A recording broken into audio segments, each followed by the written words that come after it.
She was a queen. She had the crown, the title, the vows sworn before the entire kingdom. And in one afternoon, a man who called himself her husband stripped every last piece of it away, not in private, not with the mercy of silence, but in front of every lord, every lady, every servant who had ever bowed at her feet. He stood beside another woman, a pregnant woman, and he looked at his queen like she was furniture he'd grown tired of. If you've ever been humiliated by someone who was supposed to protect you, stay. Because what Elara did next will change the way you see power forever. Drop your city in the comments. Let's begin. They said the Great Hall of Ashbourne had never been so quiet. It wasn't the silence of reverence. It wasn't the hush that fell when the king entered, and the chandeliers threw gold light across the marble floor, and 500 people held their breath out of instinct, out of training, out of the particular fear that came with being in the presence of a man who decided whether you lived comfortably or didn't live at all. No, this was a different kind of silence, the kind that had teeth. Queen Elara Ashbourne stood at the far end of the hall, her back straight, her jaw set, her hands loose at her sides because she had learned years ago that clenched fists were a tell, and she had survived this court long enough to know that showing anything at all, was the same as handing your enemy the knife. She was 31 years old. She had been queen for 9 years. She had buried 2 pregnancies in silence and managed the kingdom's eastern grain disputes when Cedric couldn't be bothered to read the reports. And she had smiled through every state dinner and every whispered insult from the court ladies who served her publicly and carved her privately. She had done all of it, every single piece of it, and none of it had made a damn bit of difference. Because Cedric was looking at Celine. Celine stood 3 steps to the king's right, close enough to be a declaration, far enough to maintain some thin pretense of decorum that nobody in that room actually believed. She was 24, dark-haired, olive-skinned, visibly pregnant, dressed in a gown the color of deep amber that cost more than most of the servants made in a year. She was beautiful in the way that things built specifically to be noticed are always beautiful, deliberately, pointedly, with intent behind every line of it. She was also smiling, not at the room, at Elara. Elara breathed in through her nose, out through her mouth, slow, measured, the way she had taught herself to do in the early years when Cedric's rages were unpredictable and she had needed to stay calm enough to think. Lord Harcourt was speaking. He was always speaking. The man loved the sound of his own voice in a way that bordered on a condition, reading from a scroll about the quarterly grain yields from the northern provinces, something about a shortfall in Drevenmore that would require the crown's attention before the winter trading season closed. Elara had already read the report. She had flagged the shortfall 6 weeks ago in a memorandum she had written herself and submitted through the proper channels. The proper channels had done nothing with it. She kept her eyes on Cedric. He was 40 years old, and he wore it well. Broad through the shoulders, dark-haired with the first threads of silver at the temples, that somehow made him look distinguished rather than aging, which struck Elara as deeply unfair given that every year she had aged in this palace had carved itself into her face in ways that the court noticed and commented on with the particular cruelty of people who had nothing at stake. He had a strong jaw and a mouth that could be generous when he chose to deploy it that way. And she had spent years parsing the difference between his genuine moods and his performed ones until she understood that the performance was more consistent than the reality, and the reality was a thing she mostly tried not to look at directly. He wasn't looking at the scroll. He wasn't looking at Harcourt. He was staring at some middle distance above the assembled court with the expression of a man enduring something he had already decided to end. Then Harcourt finished speaking. The hall went still. Cedric let the silence breathe for a moment. He had always had a sense of theater, she would give him that.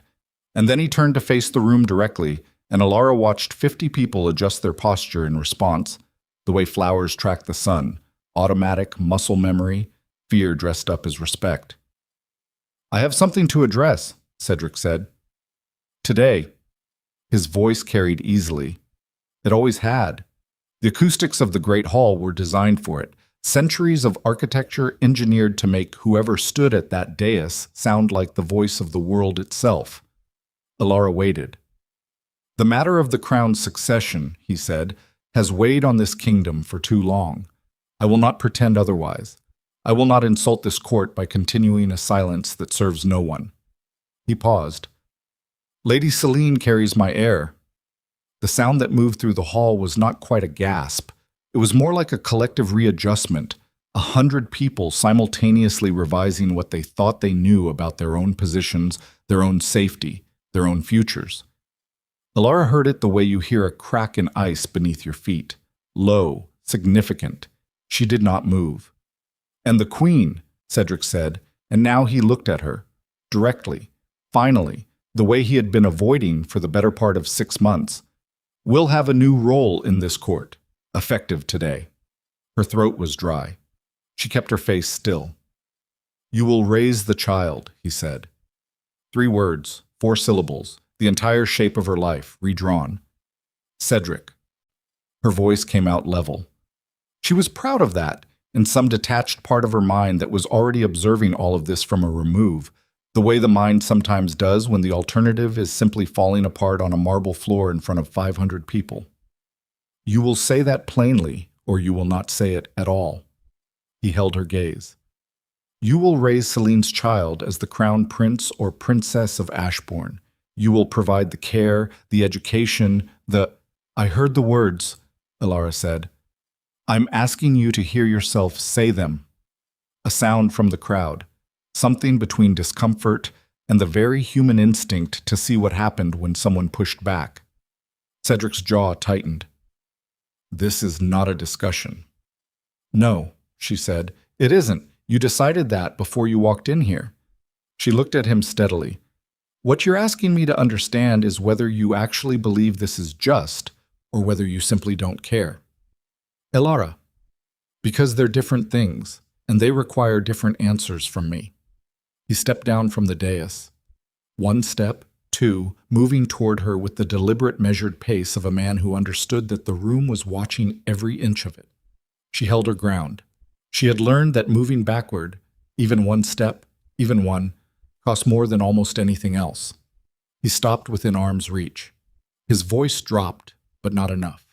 The front 2 rows could still hear every word, and the front 2 rows would tell the back of the hall, and the back of the hall would tell the servants, and the servants would tell the city. "You have not given me what I need," he said. "You have not given this kingdom what it requires. I have been patient. I have been patient," she repeated. "And now I am making a decision that is mine to make. As king, as the man who carries this crown." His eyes were flat. "You can be useful, or you can be a problem. Those are the choices I'm offering you." She looked at him for a long moment, at the face she had shared a table with for 9 years, at the man she had tried, in the early years, to actually understand. His rages, his insecurities, the particular wound at the center of him that he armored with authority and cruelty because he didn't have the capacity for anything more vulnerable. She had tried to understand it. She had been young enough once to believe that understanding was the same as helping. "If you can't give me happiness," Cedric said, quietly, with the precision of someone who had been carrying the phrase for a while and knew exactly where to place it, "at least be useful." The hall was completely silent. Elara felt the words land, felt them move through her the way cold water moves. Total, sudden, no part of you that doesn't register it. She was aware of her own breathing. She was aware of the faces turned toward her, 50, 100, all of them waiting to see what a queen did when she was handed that particular humiliation in that particular room with that particular audience. She thought about her mother, who had told her once that dignity was not a thing people gave you. It was a thing you held on to with both hands, even when they were trying to pry your fingers off it. She said, "You will not speak to me that way again." Cedric blinked. It was small, barely there, but she caught it. The slight recalibration of a man who had expected something different and was adjusting. "Elara, you have said what you came to say. The court has heard it." She looked at the room, deliberately, meeting eyes, the lords and ladies who had served this crown longer than either of them, the guards who had stood at her corridor for years, the younger ladies in waiting who were visibly frightened in the way the young always are when they realize that safety is not a permanent condition.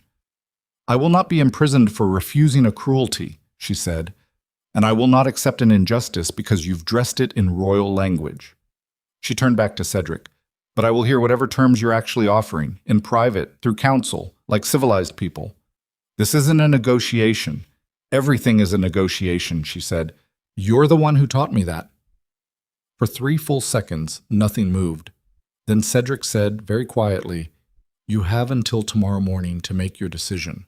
Refusal means—" "I know what refusal means." Her voice didn't waver. "I have always known what refusal means. That has never been the interesting question." She turned. She walked toward the side corridor. Not the main doors, not the dramatic exit through the grand arch that the room might have expected, but the servants' corridor she had used 1,000 times because it was faster, and because she had spent 9 years learning every passage in this palace that wasn't watched, and because she needed to not be seen by any more people than she had already been seen by today. She heard Celine's voice behind her, bright and practiced. "She'll come around, they always do." Elara kept walking. She didn't start shaking until she reached the corridor.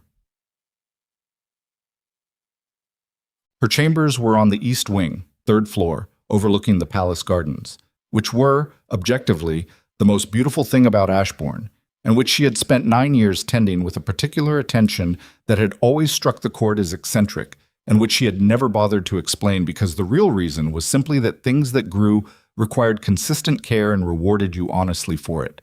And there was almost nothing else in this palace that operated on those terms. She crossed the threshold, and Lady Marin closed the door behind her. Marin was 53, silver-haired, built like someone who had carried heavy things her whole life, which was accurate in more ways than one. She had been Elara's senior lady-in-waiting for 7 years. She was the only person in this palace whose loyalty Elara trusted completely and without caveat, and the only person she was willing to let see her hands shake. "Sit down," Marin said, which was not how ladies-in-waiting were supposed to address queens, but was, under the circumstances, the correct thing to say. Elara sat on the edge of the window seat. The garden was below her, late afternoon light across the topiary, the rose beds just beginning to lose their summer color, the fountain sending up its constant, soft sound. She stared at it until her breathing slowed. "They'll have it in the kitchens before nightfall," Marin said, settling into the chair across from her. "The whole of it." "They already have it." Elara pressed her fingertips against her thighs. "Half of them have runners out." "What will you do?" Elara was quiet for a moment. The afternoon light moved across the garden below. A sparrow landed on the fountain's edge, considered the water, departed. "He gave me a choice," she said, "which means he still needs something from me, which means the position is not as settled as he made it look." "He needs you to appear compliant," Marin said. "Celine's child needs a legitimate face. If you raise it, the succession looks stable. If you refuse—" She stopped. "If I refuse, I become the problem," Elara said, "which he can manage. He has enough allies in the North Wing Council to make whatever charges he needs to make." She knew this the way she knew the layout of the palace, not because she had planned for it, but because she had been paying attention for 9 years, and attention had a way of accumulating into knowledge whether you wanted it to or not. "He doesn't want the spectacle of imprisoning me. It would cost him with the border lords. Lord Fenwick in particular has always—" "Lord Fenwick lost his wife to a court arrangement that went badly," Marin said. "He remembers what it costs a family." "Yes," Elara nodded slowly. "He does." The two women looked at each other. "If I comply," Elara said, "I lose every formal privilege he named, the household accounts, the public proceedings, the ceremony precedents. He'll strip the visible markers because the visible markers are what the court uses to measure power, and he needs the court to see mine diminished." She paused. "But he cannot strip what isn't visible. The relationships. The relationships. The loyalty of people who have watched me work for 9 years. The knowledge of how this palace actually functions, which Cedric has always been entirely uninterested in." Something moved across her face that was not quite a smile. "He thinks he's assigning me a punishment. He doesn't understand that he's assigning me a child." Marin was quiet. "I know what he is," Elara said quietly. "Cedric, I have known for years. What I did not know, for a long time, was what I was going to do about it." She pressed her hand flat against the window glass. Cold. Solid. Present. A child raised with cruelty becomes one of two things. Either it breaks them, or it teaches them that cruelty is simply what power looks like. She pulled her hand back. I will not let that happen to a child. Not any child. Not even his. Elara. Marin's voice was careful. This will cost you. Everything in this palace costs me, Elara said. At least this time, I choose the price. She sent word to Cedric's chamberlain at dusk. 3 sentences. She would accept the arrangement. She required a formal written agreement of the terms, witnessed by the senior council. She would present herself at court tomorrow morning. The chamberlain's response came back in under an hour. Cedric agreed to the written terms. He was, she suspected, somewhat surprised. He had expected her to either fold immediately or to fight openly, because those were the 2 modes of response he understood, capitulation or confrontation. He had never been particularly good at reading the third option, which was patience with intent, which was what she was choosing. She spent the evening in her chambers reading the reports she had been neglecting. The grain shortfall in Dreven Moor, the trade dispute at Lorne's Crossing, the quiet letter from Duke Aldrin in the east that contained, between its perfectly formal lines, a careful inquiry about the stability of the succession. She answered Aldrin's letter herself. She thanked him for his continued counsel. She noted with the most neutral language available that the kingdom's governance was proceeding and that she valued the East's continued partnership. She did not sleep. Not for any dramatic reason, not because she was weeping, not because she was lying awake consumed by grief, though the grief was there, solid and real and occupying the same permanent space in her chest that it had occupied for years. She didn't sleep because she was thinking, and thinking required the hours that sleeping took, and she had decisions to make before morning. What she kept returning to was the moment in the hall. Not Cedric's words, though she would be returning to those for a long time. Not Celine's smile. What she kept returning to was the room. The 500 faces, the stillness, the particular held breath quality of a crowd that is watching something happen and has not yet decided what it means. She had looked out at those faces and she had seen something she had not expected. She had seen discomfort. Not for Cedric, not at her. The discomfort of people who had just watched something happen that they had not sanctioned, had not chosen, had not wanted to witness, and who were now sitting with the particular unease of complicity by presence. The lords and ladies of Ashbourne were not, in the main, good people. They were political people, which was a different thing, people who moved in the direction of advantage and called it judgment. But even political people had limits. Even they had a point at which the calculus of loyalty became the calculus of association, and the question became not who had power, but what that power was willing to do in public. Cedric had just shown them something in public. She filed that away, held it, turned it over in her mind until it was smooth, and she understood its shape. That. Celine came to her chambers the next morning. This was a surprise, not because it was unexpected exactly.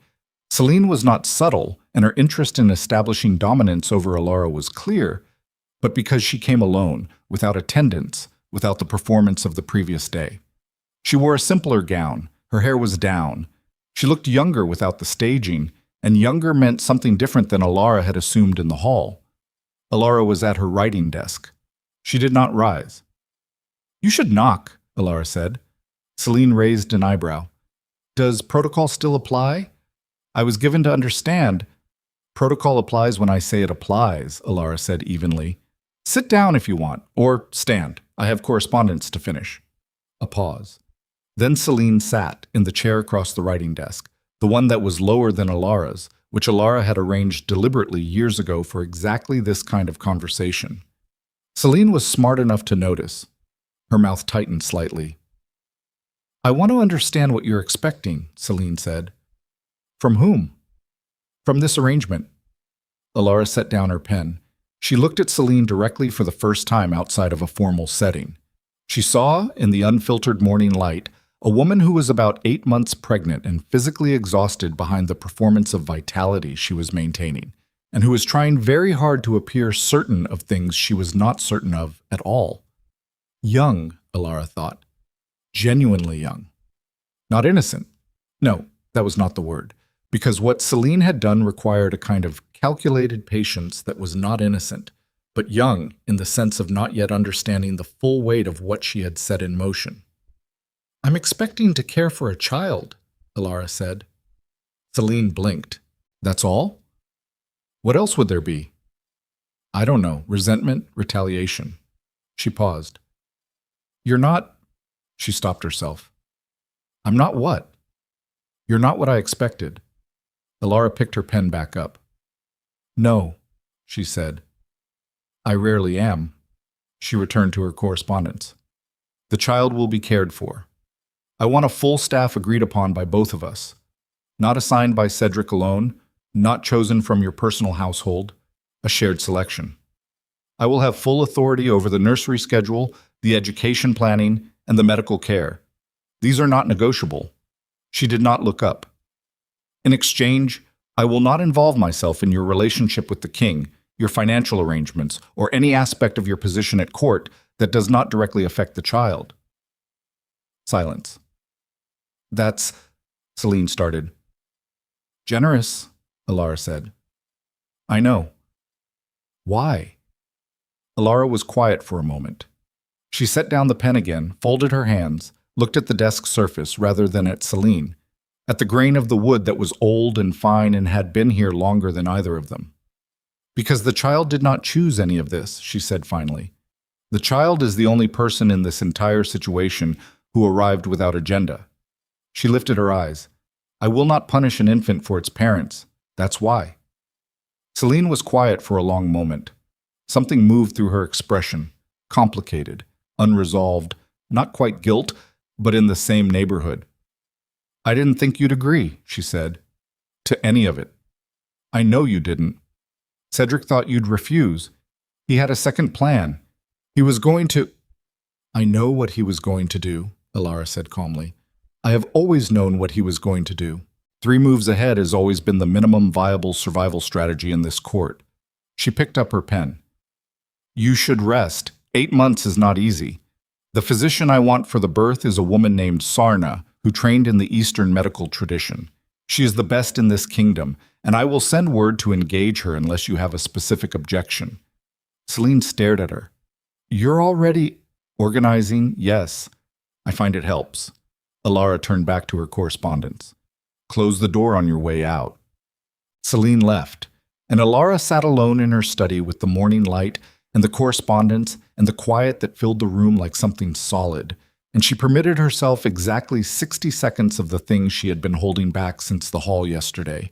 The grief, the rage, the particular howling wrongness of all of it, of 9 years and 2 lost pregnancies, and every dinner and every report, and everything she had given to a man who had just reduced her to useful furniture in front of the entire kingdom. 60 seconds. She counted them. She felt every one.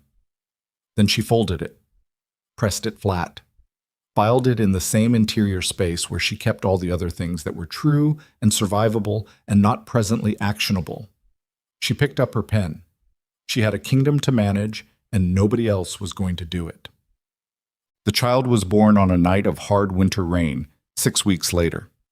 Elara was not in the room for the birth. That was Celine's territory, and she respected that line without being asked. She sat in the corridor outside, in a plain chair, with a cup of cold tea and a report on the trade route dispute at Lorne's Crossing that she had been trying to resolve for 3 months. She heard the cry. A newborn's cry is a specific sound. There is nothing else in the world it can be confused with. Nothing else that has that particular quality of absolute unfiltered presence, of a voice that has just arrived and is announcing itself with the full uncomplicated force of a creature that has not yet learned to perform or conceal or manage. She set down the report. Marin was watching her from the other chair, said nothing. The physician, Sarna, whose presence Celine had accepted after a day's hesitation, came to the door. "Healthy boy," she said. "Good weight, good lungs. You could hear that." A slight smile. "Lady Celine is recovering." Elara nodded. "Good. I'll want to see him when Celine has had an hour." Sarna looked at her with the particular look of a woman who has seen a great many arrangements in her long career and holds none of it against anybody, which was one of the qualities Elara had chosen her for. "I'll let you know," she said, and went back in. Elara picked up the report. set it down again. She thought about her mother's voice, about her own 2 losses, the first at 4 months, which she had been told to treat as a medical event, and the second at 6, which she had never been able to treat as anything but what it was. She thought about what it meant to love something that was not yours. Then she stopped thinking about it, because thinking about it didn't change the shape of the next 10 years. When they brought the boy to her, an hour later, small, red-faced, wrapped in the white wool Elara had ordered herself from the Thornfield weavers, the best in the kingdom, she held him with the steadiness of someone who is committed to a thing entirely and does not allow herself the luxury of hesitation. He had dark hair, Cedric's brow, Celine's eyes. He looked at her.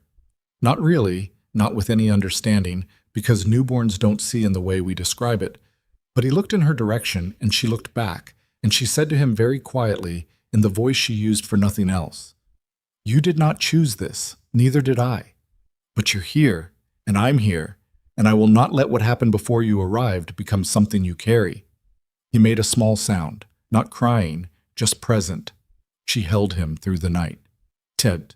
3 months into the arrangement, Lord Fenwick requested a private audience. He came to her study on a Tuesday, the kind of day that existed only to be gray, and he sat across from her with his hat in his hands, a man of 60 who had served 3 monarchs and still stood when ladies entered rooms out of something that she suspected was actual principle rather than performance. And he said without preamble, "You should know what is being said." "I generally know," she said, "but tell me." "The council is watching you." He set his hat on the table.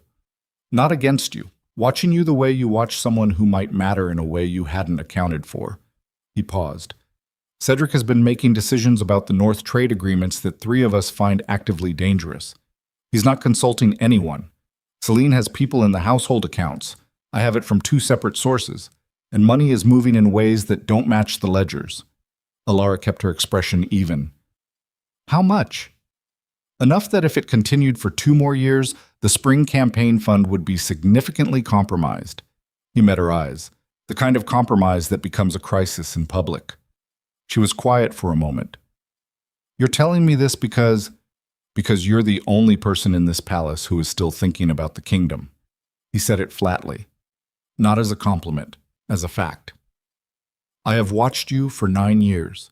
I watched what happened in the hall. I watched you take that child and not treat it like a weapon, and I watched the way the staff talk about you when they think nobody is listening, which they always assume means nobody who matters." He leaned forward slightly. "You have more standing in this court than you know, more than Cedric knows, which is, I suspect, why he was so eager to strip the visible marks of it." Elara looked at the desk, at the report she had been working on, the grain shortfall again, still unresolved, still sitting in the proper channels going nowhere. She said, "What are you asking me to do?" "Nothing yet," Fenwick said. "I'm asking you to know." She nodded slowly. "All right," she said. "I know." He rose, collected his hat, moved toward the door, paused. "The boy," he said. "I hear he's healthy." "Very," she said. "Good." He moved through the door and she listened to his footsteps down the corridor, and she sat alone with the gray light and the report and the weight of what she now knew. The kingdom was bleeding slowly, and nobody who had the power to stop it was bothering to look. She pulled the grain report back in front of her and began to write. Masimat. 6 months later, on a cold morning in what the northern provinces called the hard season, Elara was in the nursery feeding Rowan his morning meal when she heard Cedric's voice in the corridor outside, and with it, another voice she didn't recognize, a man's voice, low and urgent, clipped with the particular accent of the Western Territories. She handed Rowan to the nursemaid without a word and moved to the door. She cracked it an inch. Just enough. Cedric was in the corridor with a man she had never seen at court before. Compact, dark-featured, dressed well but not royally. The kind of dress that was meant to look like nothing specific. The kind of man who was meant to move through rooms without being fixed in memory. She couldn't catch the words. The voices were too low. But she could catch the gestures. Cedric's hand against the wall, the other man leaning in, a small object passing between them that might have been a document and might have been something else entirely. The man left. Cedric stood in the corridor for a moment, alone, with the expression of a man who has just committed to something and is living in the 3-second window before he decides he has to. Then he walked away. Elara held still. She had been in this palace for 9 years. She had learned its sounds, its silences, the specific quality of its secrets. She had learned that the thing that destroyed people was not usually the thing they expected. It was the thing that arrived sideways, without announcement, while they were looking at something else. She didn't know what she had just seen, but she knew she had seen it. And somewhere in the eastern wing, in a study full of unresolved reports, Lord Fennec was waiting to hear from her. And Duke Aldrin's careful letter was still sitting in her correspondence, between its perfectly formal lines, asking very quiet questions about stability. She went back to Rowan. He was fussing. The nursemaid had lost his rhythm, and she lifted him, settled him against her shoulder, began the slow pattern of walking that he preferred. Outside the window, the hard season was beginning to break. Spring was coming.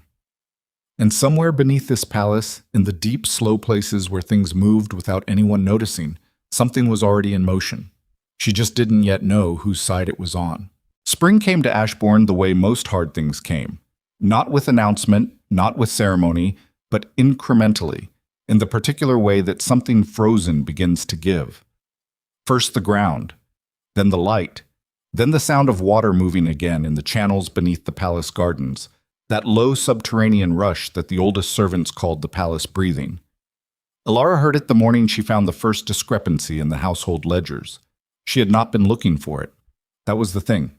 She had simply been doing what she had always done, reading what came across her desk, processing it with the same methodical attention she brought to everything, because the alternative was to stop paying attention, and stopping had never once kept a woman in a court like this alive. The ledger was from the East Provisioning account. Routine, quarterly. The kind of document that passed through a dozen hands before it reached hers and arrived already half invisible through familiarity. But the numbers were wrong. Not dramatically wrong. Not the kind of wrong that announced itself. The kind of wrong that required you to already know what right looked like. A discrepancy of 11% in the grain cost column against the delivery manifest from Drevenmore, smoothed over by 3 separate line items that, taken individually, each appeared reasonable, and taken together represented something she did not yet have a name for. She set down the ledger, picked it back up, read it again. Then she pulled the previous quarter's document from the cabinet and laid them side by side. Rowan was asleep in the next room. She could hear the nursemaid's soft footsteps, the occasional small sound of a 7-month-old negotiating with sleep. The palace was quiet in the early hours, the way it was only quiet before the household staff began their morning rotations. A genuine quiet rather than a performed one. She did not call for Marin. Not yet. She sat with the 2 ledgers and a candle in the problem until she had the shape of it clearly enough to be certain she wasn't constructing something from nothing, which was a failure she had seen enough of in the court, people pattern matching their fears onto neutral information. This was not neutral information. She closed the ledgers, set them in the drawer she kept locked, went to check on Rowan. He was on his back, arms flung wide in the absolute physical abandon of a sleeping infant, face slack and peaceful in the way that nothing is ever fully peaceful again after a certain age. She stood in the doorway looking at him for a moment longer than she needed to. Then she went to write a letter to Lord Fennec. He came the next afternoon. He read what she had found. He sat back in his chair with the expression of a man who had been waiting for a particular door to open and was now confronting the fact that it had. "There are 3 more accounts," he said. She looked at him. "I've had my own man running numbers for the past 2 months," he said, "since our conversation in winter. I didn't say anything because I wasn't certain, and presenting uncertainty to you seemed," he paused, "unproductive." "How much?" she said. "Over 18 months, approximately 60,000 crown from the operational reserve, another 40 from the Northern Infrastructure Fund." He watched her face. It was done carefully. This required someone with detailed knowledge of how the accounts are structured, which accounts are reviewed by which council members, and which review cycles leave gaps. "Celine," Elara said, "her household manager. A man named Drevith, who came with her from her family estate. Fennec set his papers on the desk. But Drevith is not sophisticated enough for this. He has the access. He does not have the knowledge of the systems. Elara was quiet. Someone taught him, she said. Yes. She thought about the corridor, the compact, dark-featured man from the Western Territories, the small object passing between hands, the 3-second expression on Cedric's face. She thought about the shape of what that meant, and she sat with it until it stopped feeling like something she wanted to be wrong about and started feeling like information. Cedric doesn't know, she said. It came out certain because it was certain. She knew this man's relationship to money, his profligacy with it, his particular blindness to its mechanics, the way he understood power as a thing displayed rather than maintained. He did not know, but someone around him did. The Western man, Fennec said. He had not been there for the corridor, but he had his own networks, and they had clearly been working. You know who he is? A courier. He works for a merchant house in the western ports that does a significant amount of financing for border land arrangements. Fennec folded his hands. The kind of financing that accrues interest, the kind of interest that requires collateral. The word landed in the room and sat there. Elara said, What collateral? The Eastern forestry rights, Fennec said. 300 years in the Crown's holding, enough timber to build a fleet. The room was very still. He borrowed against the forestry rights, she said. Not a question. The pieces assembling themselves with the grim mechanical inevitability of something that had been in motion for a long time and was only now becoming visible. If the spring audit finds what I believe it will find, the debt is already past the point where it can be quietly resolved. Another year and the merchant house has grounds to call it, which means the collateral. Which means the Eastern forests leave the Crown, she said. Yes. And whoever orchestrated the funds moving out of the reserve is positioned to benefit from the instability that follows, Fennec said. A kingdom that loses its eastern forestry rights loses its primary shipbuilding resource, which affects trade, which affects the border lords who depend on northern sea routes. He paused, which creates a very specific kind of crisis. The kind where people look for a different arrangement, she said. He held her gaze, said nothing, which was, in its way, the complete answer. Elara stood, went to the window. The garden was fully green now, the roses in early bud, the fountain running clear. Rowan would walk in about 5 months, Sarna had estimated. He was already pulling himself up on things, testing the edges of what his body could do, that specific determined fury of a creature who has decided that the distance between here and there is a problem to be solved. She thought about what it meant to hand a kingdom to a child who had been raised by people who were actively dismantling it. She thought about what it meant that nobody in this palace, not the council, not the lords, not the husband who had stripped her of every formal mechanism of power, was doing anything about it. What do you need from me? She said. Your name, Fennec said. On a formal request for a full audit. Senior counsel, independent review. You are still the queen.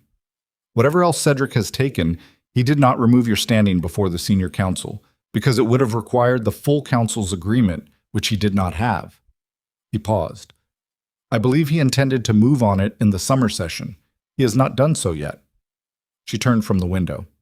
If I put my name on a formal audit request, she said, it goes through the senior council chamber, which means Celine's people know about it within a day, which means Drevith moves whatever is left to move before the audit begins. Yes, Fennec said, so the formal request has to be followed immediately by a freeze on the relevant accounts, which requires a second signatory on the senior council. Aldrin, she said. Fennec was quiet for a moment. He's in the east. I know where he is. I've been corresponding with him for 4 months. She met his eyes. Get me a week. He looked at her for a long moment with the expression of a man recalculating something. Then he nodded once and stood. You should know, he said at the door, that there are 3 other council members who have been watching, not acting, watching. He put on his hat. They will move when someone else moves first. That's the nature of it. I know the nature of it, she said. He left. She sat back down at the desk, pulled out the letter she had been drafting to Aldrin. 3 pages, careful, formal, the language of a woman who understood that written things endured and therefore said only what she intended to be permanent. She read it again. Then she added a 4th page, shorter, more direct, the kind of directness she reserved for the very few people she believed could be trusted with it. She wrote, "The matter is more urgent than either of us appreciated in winter. I need your signature and your presence. I need both by the end of the month. What I'm asking you to put your name to will make enemies. I'm asking anyway. You should know what you're deciding." She sealed it, called for her most trusted courier, the one who was not part of the palace household staff, who operated through the guild network, who delivered to destinations without recording them in the palace log. The letter left within the hour. She was in the nursery the next morning, going through the pattern of the day with Rowan. He had developed a strong opinion about his morning routine that she found both exhausting and privately impressive. When Celine walked in, no knock, no announcement. She had been doing this lately. Not frequently enough to be a pattern that could be formally addressed, but consistently enough that Elara understood it as what it was. A testing of territory, a repeated small assertion that the space and what was in it was hers to access at will. Elara kept doing what she was doing. She was sitting on the low nursery floor. Rowan preferred the floor, had demonstrated a profound contempt for the expensive crawling mat she had commissioned, had instead fixated on a patch of bare wood near the window that she had eventually accepted as his chosen domain, and she was stacking the wooden blocks that he knocked over with the committed repetition of an entity who did not yet understand that the blocks would continue to fall. Celine stood in the doorway. "You seem very settled in here," she said. "He's settled in here," Elara said. "I go where he goes." Celine came into the room. She looked better than she had in winter. The post-birth exhaustion had eased, she had recovered her footing in the court, she moved through the palace now with the particular confidence of someone who has won a thing and is still in the process of fully believing it. She looked at Rowan. He looked back at her. He did this with everyone. This flat, direct infant assessment, no social instinct yet to soften the gaze, just pure evaluation. Then he looked back at the blocks. Something moved across Celine's face. Fast. Gone. "Cedric wants to begin his public introductions," she said, "as Crown Prince. There are 2 state functions in summer that he believes are appropriate opportunities." "I'll prepare him for them," Elara said. "He means for me to present him." Elara stacked another block. Rowan's hand shot out. The stack fell. He made a sound of deep satisfaction. "Then you should prepare him as well," she said. "He'll need at least a month of acclimation to formal settings. He doesn't tolerate noise well yet. Sarna has some guidance on. I know my own child's tolerance." Elara looked up then. Not quickly, not with heat. She met Celine's eyes and held them with the particular steadiness of someone who is not going to be moved by this particular pressure. "All right," she said. "Then we're agreed that he needs the month." A pause. The nursery was very quiet except for Rowan's small sounds. "You're doing something," Celine said. Not an accusation, almost a curiosity. "I'm always doing something," Elara said. "It's how I'm made. Something that has Drevith nervous." Celine's voice had dropped. The practiced brightness was gone. What was underneath was harder and more intelligent, and Elara found herself adjusting her assessment accordingly, the way you have to when something shows you more of itself than it meant to. She set down the block in her hand, looked at Celine. "Drevith should have been nervous 8 months ago," she said. "That's when he should have stopped." The room held for a beat. 2. "Whatever you think you know, Celine started. "I don't think," Elara said. "Thinking is what you do before you have numbers. I have numbers." She kept her voice level, the same way she kept her hands level, the same discipline. "I'm going to tell you something I am not required to tell you, because the only person in this room who should not be hurt by what is coming is him." She tilted her head toward Rowan, who was examining a block with the focused intensity of a scholar. "Whatever Drevith did, and whoever helped him plan it, and whatever Cedric borrowed against things he did not have the authority to borrow against, none of that is this child's fault. I intend to make sure it stays that way." Celine was very still. If you have anything to move, Elara said quietly, you should move it before the end of the month. She picked up the block, handed it to Rowan. Celine left without speaking. Her footsteps were fast down the corridor, the specific rhythm of someone going somewhere with urgency, and Elara listened to them fade and thought about whether she had just done something very smart or very dangerous, and concluded that the honest answer was probably both. Rowan knocked over the stack of blocks, looked at her. She looked back. I know, she said, but we work with what we have. He reached for the blocks again. She helped him stack them. The letter from Duke Aldrin arrived on a Wednesday, 11 days after she sent hers. It was 2 sentences. I will be in Ashbourne by the 22nd. My signature is yours. She read it twice, folded it, put it in the locked drawer with the ledgers. Then she went to find Marin. Marin was in the east sitting room, mending something with the methodical focus she brought to all physical tasks, a quality Elara had always found anchoring. She looked up when Elara came in, read her face the way she had learned to read it over 7 years, and set down her work. Tell me, she said. Elara sat. She told her everything. The ledgers, Fennec, the forestry collateral, the Western Courier, Aldrin's letter. She told it straight through without editorializing because Marin didn't need the editorializing. She needed the facts. Marin listened. Her expression didn't change. That was one of her qualities. She received difficult information without performing a reaction, which was rarer than it should have been. When Elara finished, Marin said, if the audit triggers before Aldrin gets here, it won't. Fennec is managing the timeline. If Celine's people connect what you told her to the audit before the freeze, they'll try to move assets, which will be additional evidence. Elara paused. Marin, I need you to do something for me. Yes. I need you to spend the next 10 days being very visible. Here, in the nursery, in the household. I need the staff to see me as completely absorbed in the ordinary business of the nursery and nothing else. She met her eyes. Every conversation I have with Fennec needs to look like a social courtesy. Every document I review needs to arrive through the household correspondence, not the council channel. Marin looked at her steadily. You're asking me to help you disappear while you're still standing in the room. Yes, Elara said. Marin picked up her mending. I've been doing that for 7 years, she said. I don't see why this time should be different. Elara exhaled. A long breath. The first fully released breath she had taken in 11 days. There's something else, Marin said, without looking up from the mending. What? The staff is talking. She kept her voice even, neutral, factual. About the way the boy looks at you, the way you handle the mornings, the way you manage his care against what Celine's household wants to do with the schedule. She paused. They're talking the way people talk when they've watched something long enough to trust it. Elara said nothing. I'm not telling you to change anything, Marin said. I'm telling you that what happens in the nursery is no longer private.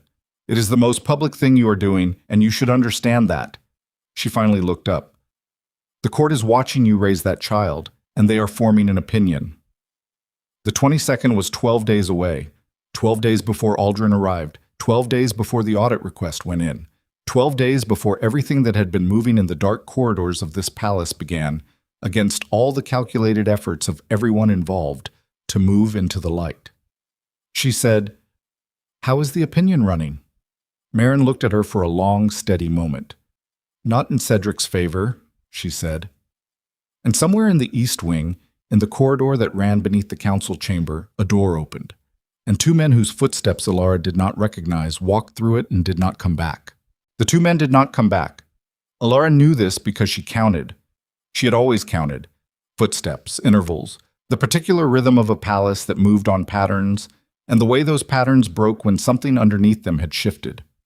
She lay awake that night listening to the east corridor go quiet in a way it did not usually go quiet, and she understood, in the still place behind her sternum where she kept her most reliable instincts, that the 12 days she had calculated were no longer 12 days. She rose before dawn, dressed without calling Marin, went to the locked drawer. The ledgers were still there. Aldrin's letter was still there. What was not there was the additional documentation she had begun assembling. The secondary manifests from Drevenmore, the cross-referenced delivery records, the specific column notation she had marked in her own hand. She had moved those 3 days ago to a different location, one she had chosen precisely because it was not her study, not her chambers, not any space that could be searched under the pretense of routine household access. She stood in the pre-dawn dark of her study and breathed and did not allow herself to think about what it meant that she had moved those documents 3 days ago as a precaution that had now, apparently, become a necessity.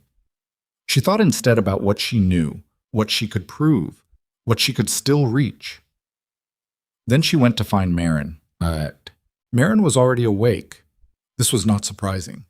Marin had the particular survival instinct of someone who had spent decades in proximity to danger and had developed the ability to feel a shift in a building's atmosphere the way some people felt changes in weather. Not in any mystical sense, but in the accumulated sensory knowledge of a woman who had been paying close attention for a very long time. She was dressed. She had tea. She did not ask Elara why she was there at that hour. She handed her the tea. "The East Corridor," Elara said. "I heard it," Marin said. "2 men, and around the second bell, out before the third. They went through the Council Archive Annex." The Council Archive Annex, where the Senior Council kept its procedural records, where a formal audit request, once submitted, would be logged as received, where a freeze order, countersigned, would become official and irrevocable. Elara set down the tea. "Someone told them," she said. It was not a question. The shape of it was already clear. Not who exactly, not the specific chain, but the fact of it. The fact that something she had held carefully, shared with 2 people, managed with a precision she had believed was sufficient, had moved to ears it was not meant to reach. Marin said nothing. She watched Elara's face with the stillness of someone who understands that the next 60 seconds matter. Elara thought about Fennec. She did not want to think about Fennec. She had trusted Fennec with the specific quality of trust she reserved for people she had watched for years, people whose interests she had mapped carefully enough to believe she understood the boundaries of their loyalty. She had believed those boundaries held. She thought about who else had known. Celine. She had told Celine, deliberately, a calculated warning, a message wrapped inside a message. She had told her to move whatever she had to move. She had not told her what specifically was coming or when. She had not told her about Fennec or Aldrin or the timeline. She had not told anyone about the timeline. She was nearly certain of that. Nearly. She said, "Get me Aldrin's letter." Marin crossed to the cabinet where Elara had asked her to store a copy. Not a duplicate she had made, but the original, which she had moved from the locked drawer 2 nights ago when she moved the manifests, because distributing the things she could not afford to lose was the same instinct that made animals cache food. Marin retrieved it, handed it over. Elara read it again. The 2 sentences. "I will be in Ashbourne by the 22nd. My signature is yours." 12 days when she had written. The letter had taken 11 to arrive. That meant Aldrin had left within a day of receiving her message. She calculated. "He may already be traveling," she said. "He could be as close as Fenmore," Marin said, "if he rode fast." "Fenmore is 4 hours. "Yes." Elara held the letter. Outside, the first gray light was beginning, the particular colorless dawn of early spring that looked like nothing so much as the world deciding whether it was going to commit to the day or not. She made a decision. "I need a writer," she said. "Someone from outside the Palace network. Someone from the Guild." "I can have one within the hour," Marin said. "Write this down." Elara folded the letter and held it while Marin found paper.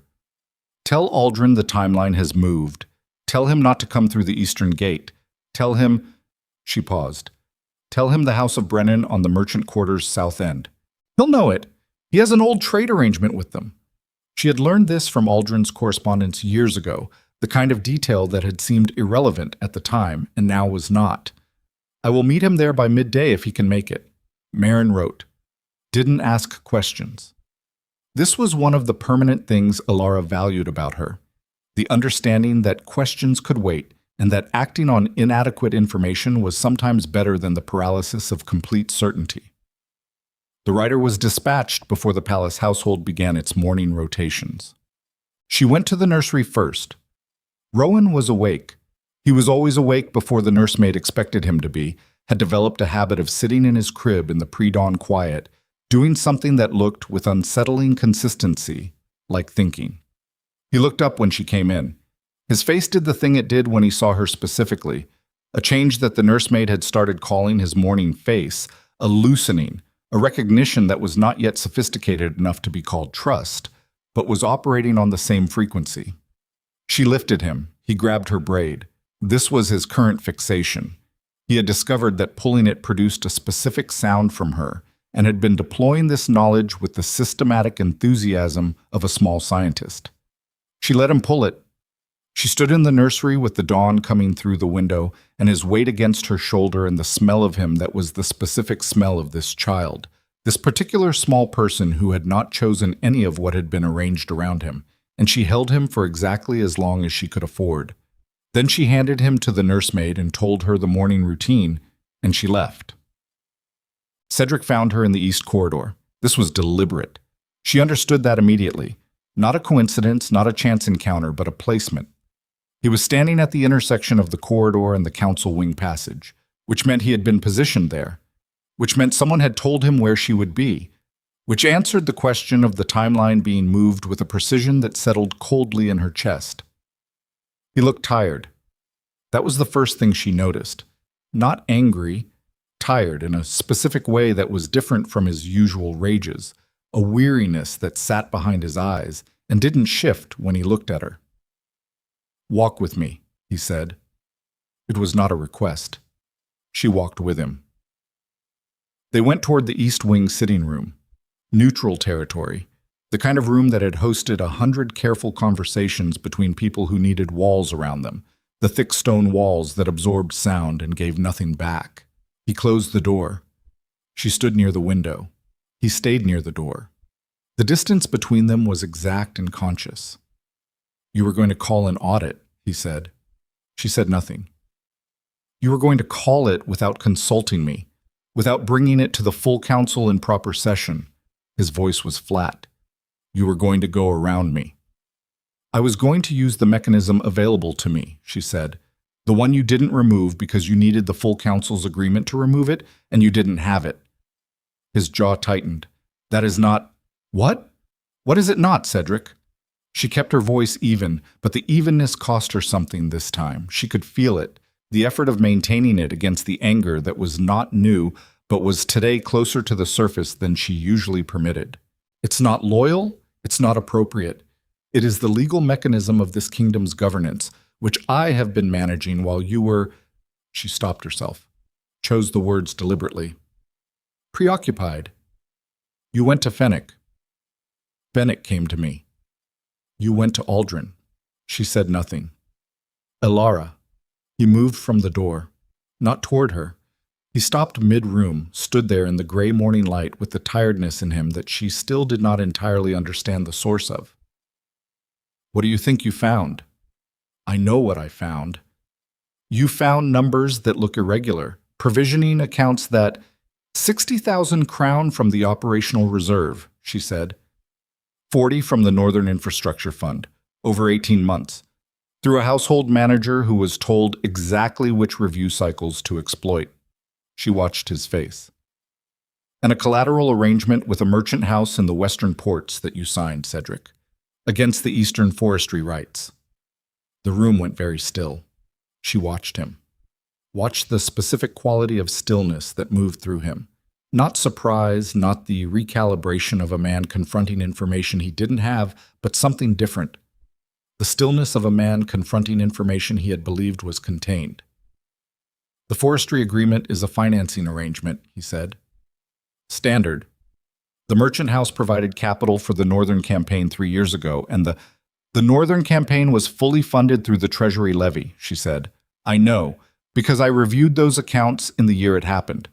You didn't need external financing, which means the debt is not for what you're describing." She held his gaze. "What is it for?" He was quiet, and that was when she understood. Not what specifically, not the full shape of it, but the fact that there was something beneath the Celine arrangement, beneath the financial irregularities, beneath all of it, Something Cedric had done or agreed to or been maneuvered into that the borrowed capital was covering, and that the covering was what Dravith and the Western Courier and the moving funds were all engineered to maintain. He had been managed, she realized, not just by Celine, by someone behind Celine, operating through Celine, using Celine's position in the household as the access point and Cedric's pride as the mechanism. The man who had humiliated her in the Great Hall a year ago had been as much a tool as she had been. This was the thing that was almost impossible to hold, not the sympathy of it. She was not naive enough for sympathy, but the complexity. The way that the enemy you understood turned out to be operating inside a structure neither of you had fully mapped. "Who is behind the merchant house?" she said. Cedric looked at her. "Not the courier," she said. "Not Drevith. The principal. The person whose capital it actually is." His jaw moved. He looked away. Outside, through the high east window, the morning was fully committed now, the gray resolving into thin pale gold. He said, "Lord Kayvan." She felt it like stepping onto ground that was not where she had expected the ground to be. Lord Kevin, senior council member, 22 years in service to the crown.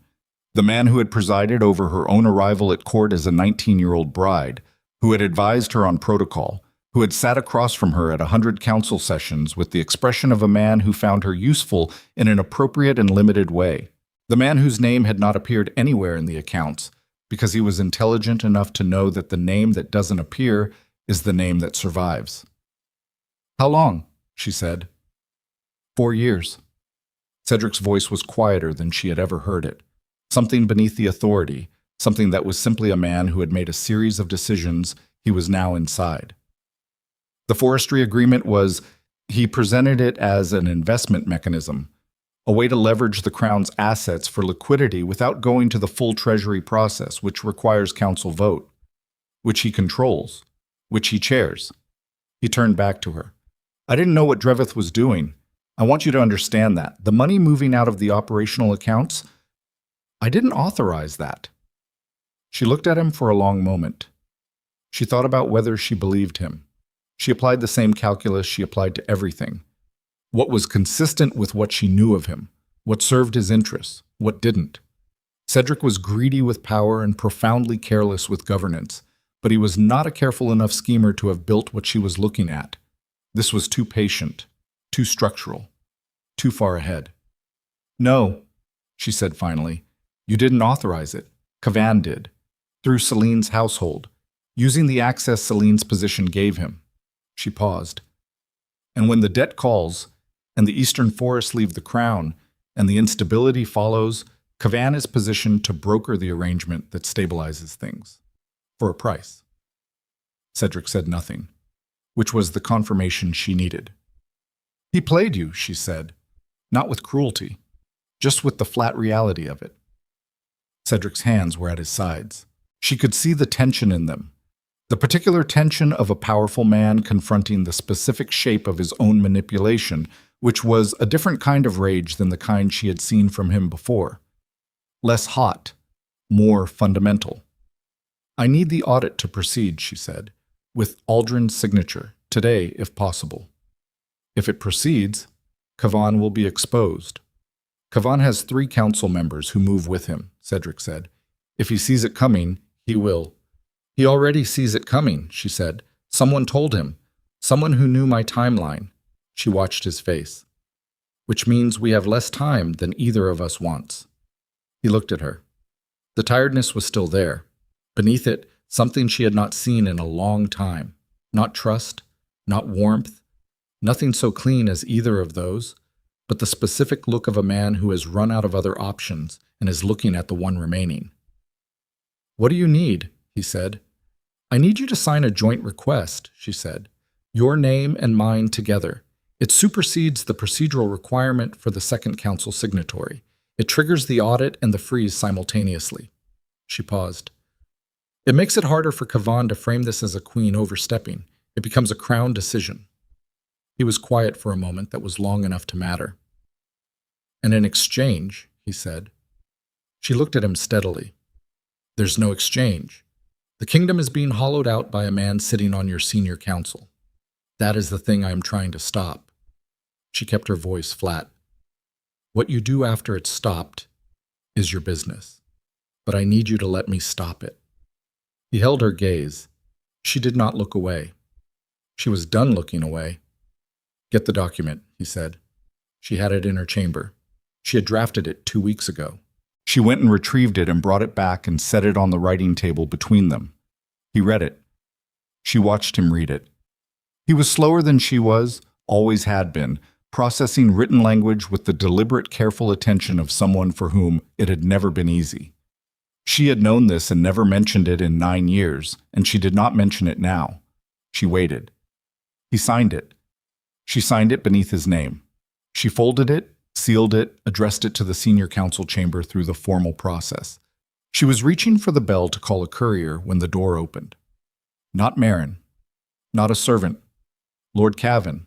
He was 60 years old, gray-haired, impeccably dressed, carrying the particular composure of a man who has never been caught at anything in 6 decades, and therefore does not believe he can be. He looked at the document in her hand, at Cedric, at her. His face did not change. "I heard voices," he said. "I hope I'm not interrupting." The 3 of them stood in the east sitting room with the morning light coming through the high window, and the document sealed in Elara's hand, and the absolute understanding passing between all of them that everything that came next would depend on the next 30 seconds. Elara did not move. Cavan's eyes went to the document. He said very quietly, "Your Majesty, I wonder if we might speak privately before that goes anywhere." Cedric looked at Elara. She looked back at him, and she understood, in the particular cold clarity of that moment, that this was the place where everything she had built, every careful relationship, every document, every patient year, would either hold or break, and that it would hold or break not on her planning, but on the choice of a man who had already failed her once, and who was now standing in a room with the person who had engineered his failure, being asked to choose again. "Step back from the door, Cavan," Cedric said. His voice was quiet. Quieter than she had ever heard it. Cavan did not move. "I said step back," Cedric said. "The document goes to council. Today." Cavan looked at him for a long moment with the expression of a man recalculating. Not panicked, not broken, but adjusting with the smooth adaptability of someone who has multiple positions prepared. His eyes moved to Elara one more time. She held the document and held his gaze and did not give him anything. He stepped back from the door. She walked through it. And behind her, in the room she had just left, she heard Cedric's voice and Cavan's voice and the particular low, dangerous register of a conversation between men who have just understood that the arrangement they have been operating under is finished, and that the only question remaining is what each of them is willing to do about it. She did not stop walking. The courier was at the end of the corridor. She handed him the document. She told him where it went and by what route, and that it was to reach the council chamber clerk before the midday bell without passing through any other hands. He left at a run. She stood in the corridor after he was gone, alone, with the stone walls and the pale spring light and the sound of her own heart working steadily in her chest, and she thought about all the things she could not yet know. Whether Cavan had more moves, whether the council members who moved with him would act on his behalf before the document arrived, whether the freeze would hold, whether Aldrin would reach the city in time to add his weight to what was coming. She thought about Rowan in the nursery, pulling her braid, applying his small, systematic fury to the problem of the world. She had removed one weapon from Cavan's arsenal. She had secured one signature. She had moved the document. What she had not secured was the 12 hours between now and the audit triggering. 12 hours in which a man of 60 with 22 years of palace infrastructure and 3 loyal council members and the particular vicious intelligence of someone who had never been caught at anything could do a very great deal of damage. She started walking toward the nursery, because whatever Cavan did in the next 12 hours, he would not do it through her child. She would be between him and that before she was between him and anything else. The corridor was empty. The palace was quiet. And somewhere in the West Wing, a door that had been closed for 22 years was finally, irrevocably, beginning to open. She reached the nursery in 4 minutes.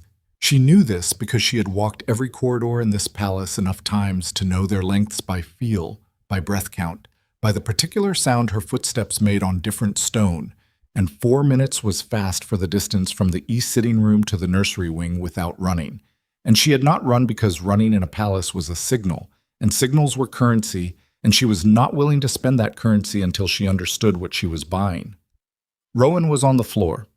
The nursemaid, a woman named Beth, who had been in Elara's household for 3 years, and whose steadiness under pressure Elara had tested once before and found sufficient, was sitting nearby with her mending, and Rowan was working on the problem of a wooden horse with the focused intensity he brought to all physical problems, which was absolute and slightly unnerving in a child not yet 2 years old.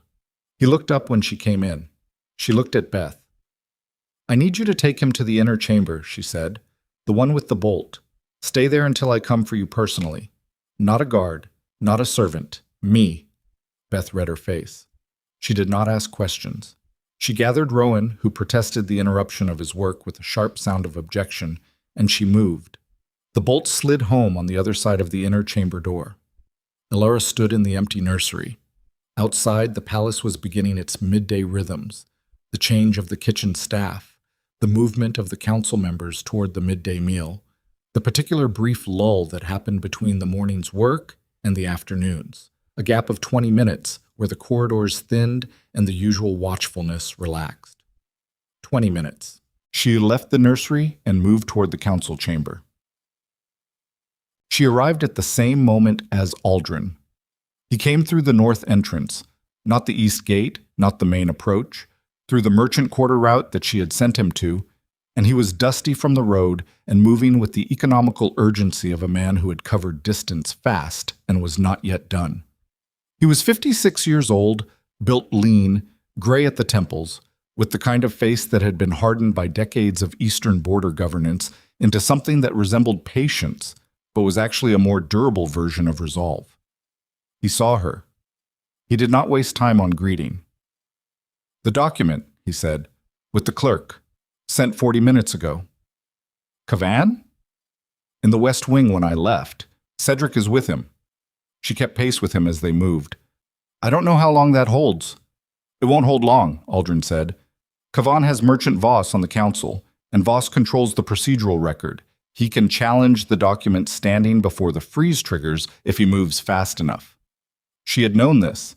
She had known and had not had a solution for it, and had filed it in the category of problems requiring additional information before they could be addressed. "How do we stop Voss?" she said. "We don't," Aldrin said. "We get to the chamber before he does." They moved faster. Tinta. The council chamber was a room designed to make everyone in it feel the weight of history. High vaulted ceiling, the long oak table that had seated 17 consecutive sovereign councils, the seals of the original territorial lords worked into the stone above the eastern arch. Elara had sat in this room hundreds of times. She had sat in the chair to the left of the head position, which was where the queen sat when the queen was present in formal session. And she had watched and listened and contributed carefully and precisely, and had understood that her contributions were tolerated rather than invited, which was a distinction that mattered enormously in terms of how much you could accomplish, and which she had worked around for 9 years. The chamber was not empty. 3 council members were already there. Voss, heavy-set, florid-faced, the kind of man whose authority rested entirely on procedural mastery, which was a specific kind of authority that was harder to challenge than it appeared. Beside him, a younger lord named Saren, who had been Cavan's appointment to the council 2 years ago, and who moved with the careful attentiveness of someone waiting to be told what to matter about. And at the far end of the table, Lord Fenwick. Fenwick was already seated. He had a document in front of him. He looked up when Elara and Aldrin came through the door, and something in his face shifted. Relief, she thought, reading it in the particular way she had learned to read faces that were trained to show very little. Voss moved immediately. "This session has not been formally convened," he said. "The procedural requirements for a full audit request require a minimum of 4 hours' notice to all senior council members. The joint crown request supersedes the 4-hour notice requirement," Elara said. "Article 9 of the Governance Compact, Emergency Crown Authority." Emergency Crown Authority requires the monarch's physical presence in the chamber. "Then the monarch should arrive shortly," Aldrin said, taking a seat. "In the meantime, the document stands as submitted. The clerk received it at..." He looked at Elara. "Before the midday bell," she said. "The clerk can verify the time." "I'll need to verify the clerk's record," Voss said. "Then verify it," Elara said. She pulled out the chair at the left of the head position and sat down. "But you'll need to do it while the rest of us begin the procedural review, because the clock on the account freeze started when that document was received, and it runs whether you verify or not." Voss's face was doing something complicated. He was intelligent enough to understand that he was in a room with three people who had prepared for this moment, and that the procedural ground he was accustomed to controlling had been surveyed and mapped before he arrived. He was calculating. She could see it, the rapid interior reassessment of a man who had expected a different configuration. "Sit down, Voss," Fenwick said from the end of the table. His voice was very quiet. "The clerk's record stands. I was there when it was received." Voss looked at him. "Sit down," Fenwick said again. Voss sat. Kavan arrived 11 minutes later. He came alone. She had half expected him to bring people, guards, allies, the physical infrastructure of authority that powerful men deployed when they wanted to remind a room of something. He came alone, and he came carefully. And he stood in the doorway of the council chamber and looked at what was in the room with the expression of a man who has run his calculation and found the result he was afraid of. He looked at Elara, at Aldrin, at Fenwick, at the clerk, who was seated at the recording station with the formal document open in front of him and a pen in his hand. He looked at Voss, who did not look back. Something passed through Kavan's face, very fast, gone in a second.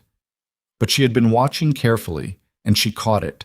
Not fear exactly, not the animal thing, but the specific recognition of a man who has spent 22 years building something and is now standing in the moment where the building is visible, and so is the ground beneath it. He came into the room. He took his seat. He folded his hands on the table with the composure of a man who had decided, in the walk from the doorway to the chair, what his position was. "This is highly irregular," he said. "It is," Elara agreed. "The irregularity it's correcting is more so. You're making a serious accusation." "I'm initiating an audit," she said. "The audit makes no accusations. It examines records. Records make conclusions." She held his gaze. "If the records are clean, the audit will reflect that." A long silence. "The Eastern Forestry Arrangement," Kavan said, "is a legitimate financing mechanism that was presented to the king." "Through what channel?" Aldrin said. Kavan looked at him. "Private counsel." "Private counsel that resulted in a binding collateral agreement against a crown asset with a 300-year holding history," Aldrin said, "arranged through a merchant house in the western ports that has no registered standing with the Crown Trading Board." He opened a folder on the table in front of him. She had not seen him carry it in. He had been holding it the whole time. She had simply not registered it. "I've been corresponding with the Eastern Trading Registry for 4 months. The merchant house you used, Brennan and Associates, has a principal investor whose name does not appear in any of their public filings, but appears in a land transfer record in the Western Territories 18 months ago." He paused. "Your name, Kavan." The room was absolutely still. Kavan looked at the folder. He looked at Aldrin. His composure held. She would give him that. It held in a way that indicated genuine control, the kind you could only develop over decades. "That is a mischaracterization of—" The chamber door opened. Cedric walked in. He had changed his clothes. She did not know why she noticed this first, but she did. He had been in his morning dress when she left him with Kavan in the east sitting room, and now he was in the formal black of official council session, which was a choice that required intent, that required going to his chambers and calling his valet and spending 20 minutes on the deliberate preparation of appearance for this room. He had done that, which meant he had decided something in the time between her leaving and his arriving. He looked at Kavan once, then he sat down at the head of the table. The room waited. "Proceed," Cedric said. Kavan said, "Your Majesty, I believe there are facts about this situation that have been presented to you in a selective manner. I've had 4 hours in a room with your selected facts," Cedric said. "I don't need more of them." He looked at the clerk. "The document stands as submitted. Begin the formal record." The clerk's pen began to move. Kavan's composure cracked. Not completely. Not the collapse of a man without resources, but a fracture, a visible line running through the surface of it. He straightened. He looked around the table, at Voss, who was examining the table surface, at Saren, who was looking at the door, at Fennec, who was looking at him with the direct, flat expression of a man who has been waiting for this. "You will regret this," he said. Not loudly, not with heat, with the flat specificity of a man making a statement he intends to be accurate. "Probably," Elara said. "Most things worth doing have a cost." She turned to the clerk. "Begin with the operational reserve records. 18 months, full transaction log. Boschem." The next 3 hours were the most exhausting of her life, which was a significant statement given what the competition included. They moved through the accounts in formal session, the clerk recording every number, every discrepancy, every cross-reference between the manifests she had preserved and the official records that had been altered to contradict them.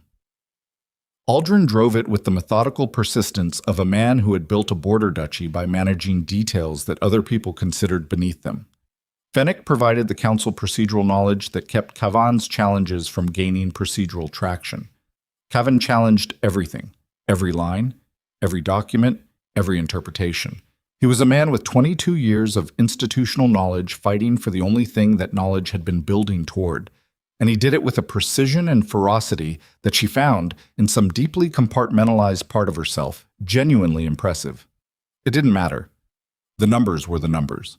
Records, once formally entered, could not be retroactively altered. The manifest she had preserved matched reality. The official accounts did not. By the third hour, Voss had stopped challenging. He was simply sitting, recording his own notes with the look of a man deciding which direction the ground was falling and which side he wanted to be on when it did. By the time the clerk read the formal summary of the discrepancies into the record, 106,000 crown across 7 accounts, 18 months through 3 intermediaries, the room had the quality of somewhere that a battle had recently been fought. Not loud, not violent, but the particular exhausted silence of people who have been at something extremely hard for a long time and have arrived somewhere that cannot be undone. Kavan asked for a recess. Cedric denied it. Kavan asked for an opportunity to present contrary documentation. "You have 15 days to submit documentation to the audit committee," Aldrin said. "That is the procedural right. It doesn't delay the freeze." He closed his folder. The freeze took effect the moment the document was received by the clerk. "Before this session, before you walked in." He looked at Kavan directly. "Whatever you were planning to move in the last 4 hours, I hope you moved it fast." Kavan stood. He was 60 years old, and he stood with the particular deliberateness of someone gathering the last of something. He looked at Elara. She looked back. "You think this is over," he said. "I think this part is over," she said. "The merchant house will call the debt. The eastern forests will be the subject of a formal renegotiation," she said, "which the Crown has grounds to pursue given the undisclosed conflict of interest in the original arrangement." She paused. "Which you know. You've known since you walked in." He said nothing. His eyes on her had a quality she hadn't seen from him before. Not rage, not calculation, but something older and harder. The look of a man who has been beaten by someone he had not taken seriously, which was a specific kind of defeat that went deeper than the ordinary kind. He left. Voss left behind him. Saren was already gone. The door closed. The chamber held Elara, Aldrin, Fennec, Cedric, and the clerk, who was still writing. Cedric said, "The debt to the merchant house." "I'll handle it," Aldrin said. "I have Eastern trade relationships that can bridge the renegotiation. It will cost the Crown something, but considerably less than the forestry rights." Cedric nodded. He was looking at the table. She could not read his expression from where she sat.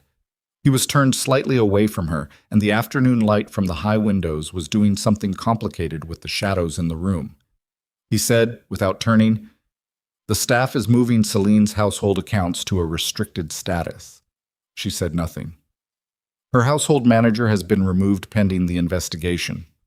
He paused. "Celine was—" He stopped. "She didn't know the full scope of it," Elara said. She believed this. She had turned it over many times and she believed it. She knew money was moving. She didn't know where it was going or why. "That doesn't—no," she said. It doesn't. Another silence. The clerk's pen was very loud in it. Cedric stood. He moved to the window, the same angle she had been watching him from, and stood with his back to the room, looking out at the afternoon light on the palace grounds. "In the morning," he said, "I want to see Rowan." She said, "All right.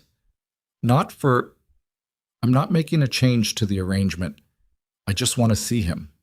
She looked at the back of his head, at the gray in his hair that had advanced significantly in the past year, at the set of his shoulders, which had always been a reliable indicator of what was happening inside him, and which were currently carrying something she did not have an exact name for. "In the morning," she said, "before his second meal. That's when he's best." He nodded once. He left. She sat in the council chamber with Aldrin and Fennec and the clerk who was finishing the record, and she felt the exhaustion move through her like something tidal. Not weakness, not relief, but the specific physical accounting that happens when a body has been running on sheer will for an extended period and is now permitting itself to acknowledge the cost. Fennec said, "It's not finished." "No," she said. "Kavan has 15 days, and he has resources we haven't fully mapped." "I know." "What will you do?" She thought about the inner chamber. Beth. Rowan with his wooden horse, objecting to the interruption of his work, with that sharp sound that meant I was in the middle of something and it was important to me. She thought about what it meant to have moved a document from a locked drawer to a courier and watched it become something that could not be undone. The strange irreversibility of commitment. How everything before the moment of commitment was calculation, and everything after was simply the willingness to hold. "Keep working," she said. She stood, thanked the clerk, walked toward the door. Aldrin said, "Elara." She turned. He was still seated. He had the folder open in front of him, but he was not looking at it. He was looking at her with the expression of a man who has watched something happen that he did not entirely expect. "You should know," he said, "that what you did today, the way you built this, the documents, the relationships, the timing, in 40 years in this court, I have not seen it done better. By anyone." She held the door. "The court doesn't know that yet," she said. "No," he said, "but they will." She went to get her son.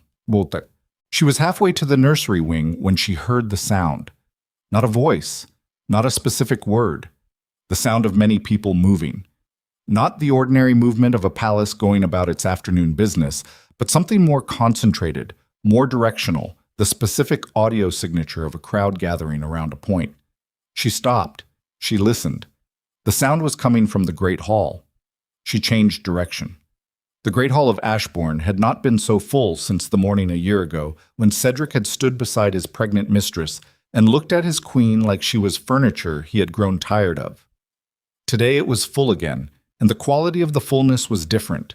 Not the arranged audience of a court function, not people who had been summoned, but people who had come because something was moving through the palace the way fire moved through dry grass, and they had followed it to its source. She stood at the entrance and looked at what the source was. Celine was in the center of the hall. She was not dressed for a court appearance.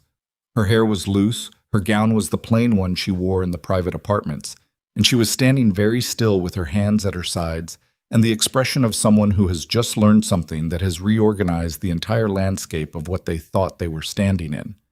Beside her was a guard she did not recognize, and beyond the guard, visible through the crowd, were two more of Kavan's men. She recognized them as his because she had been watching Kavan's people for months, mapping their faces, understanding their positions. They were not in the livery of palace guards. They were in something that was meant to look like palace guard livery, but wasn't exactly, if you were paying the particular kind of attention she paid. And between them, held by a grip that was clearly meant to look like an escort and was clearly something else entirely, was Marin. Elara's hands went still at her sides. Marin's face was set, not frightened or not visibly, the particular face of a woman who has been in difficult positions before and knows that performance of calm is its own kind of protection. But her eyes found Elara's across the length of the great hall with the directness of someone who has been waiting for a specific person to arrive and is now communicating something that words would make too loud. The crowd noticed Elara in the doorway. The sound changed. The particular rustle and shift of 500 people redirecting their attention in unison. Kavan's man, the one nearest to Marin, looked at Elara. He was one of the two she had seen in the East Corridor the night before, the ones who had gone through the Council Archive Annex and not come back. He looked at her with the flat expression of a man executing instructions and not interested in complications. "Your Grace," he said, not using her title, she noticed, not queen, just the lesser form, a precision that told her exactly who had scripted this. "Lord Cavan requests your presence in the West Wing." The hall was very quiet. She looked at Marin, at Celine's face, at the crowd surrounding all of it, lords, ladies, servants, knights who had served this palace for decades, young attendants who had never in their lives been present for anything like this. She looked at the specific quality of their attention, and she understood something that Cavan had apparently not calculated. He had chosen the Great Hall, the same room where Cedric had humiliated her a year ago. The same room, the same 500 faces, the same architecture of witnesses. Cavan had chosen it because he understood the theater of power, had used it for 22 years, knew that a public confrontation with Elara under these circumstances served his purposes by making her visible as a problem the crown needed to manage. He had not calculated what those 500 faces had learned in the past year. She walked into the room. Not fast, not slow. The same measured pace she had used a year ago when she had walked toward Cedric and held her ground and refused to move backward even one step. The crowd parted for her, not because they were afraid of her, but with the particular automatic deference of people who have, over time, recalibrated who in a room carries genuine weight. She stopped 10 feet from Cavan's man. She looked at Marin. "Are you injured?" "No," Marin said. She looked at the man. "Release her." Lord Cavan, she said, is the subject of an active audit under emergency crown authority. Any action taken on his instructions in this palace, as of 3 hours ago, is subject to crown review. She held his gaze. "Release her, now." The man looked at her. The hall was so quiet she could hear the fountain outside. She could feel the weight of 500 people who were watching this, the way people watch the moment a structure either holds or falls, and she understood that this was not the same as the morning a year ago. Not the same crowd, not the same silence, not the same woman standing in front of it. She had spent a year in this palace being useful. She had managed a kingdom's accounts, raised a child with her whole capacity, held relationships with the patience of someone who understood that patience was not passivity, but the most demanding form of strategic action. She had done all of it without the formal markers of power, without the title's visible weight, without any of the ceremony that courts used to signal who mattered, and the 500 faces in this room had watched her do it. The man released Marin. Marin walked to Elara's side and stood there and did not look at anyone else. The man said, very quietly, "This isn't finished." "I know," she said. She turned to the room.